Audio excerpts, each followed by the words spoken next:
Now for our What in the World segment. This past week, the Supreme Court deliberated over a controversial Arizona immigration law. It comes amidst a climate of hostility. Just look at the Republican primaries. And that means completing construction of a high-tech fence. I will build a double-walled fence. It's going to have a fence. It's going to be 20 feet high. It's going to have barbed wire on the top. The fence in question guards a third of America's 2,000-mile-long border with Mexico. Supporters of harsher laws argue that 3 out of every 5 illegal immigrants are from Mexico. But just as American hostility is reaching a crescendo, the problem might be disappearing. I was struck by a Pew report I saw this week. It says a historic pattern of migration has been reversed. Comparing 2 recent 5-year blocks, the report finds that not only has the number of Mexicans immigrating to the U.S. declined by 50%, from 3 million to about 1.4 million, the number of Mexicans going the other way, back home, has doubled.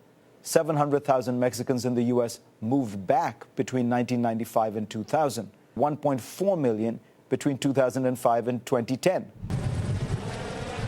The decline in illegal immigrants is no surprise. Even President Obama has spent more on immigration enforcement than his predecessor. What is surprising, however, is the drop in net legal migration. This has several explanations. The U.S. economy is weaker. On the other hand, Mexico's economy is doing better.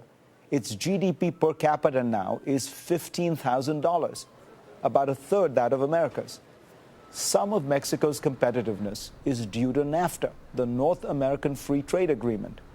Because it avoids U.S. tariffs, its exports work out to be cheaper than China's. Last year, Mexico did $400 billion worth of business with the U.S. That's more than Argentina and Brazil combined. But whatever the set of reasons behind the Pew findings, immigration is always determined by both pull and push. The need to leave a place is as crucial as the lure of a new destination. So, are we losing our allure? If that's the case, that is actually not good news. The U.S. has always benefited from being demographically dynamic. A major advantage we have over Japan, Europe, and even China is that our population will continue to expand. And it's been expanding with young people who are hardworking and full of drive and pay lots of taxes. Look at this data.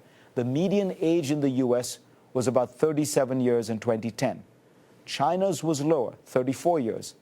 But come 2050, that dynamic is reversed, thanks to decades of Beijing's one-child policy and American immigration.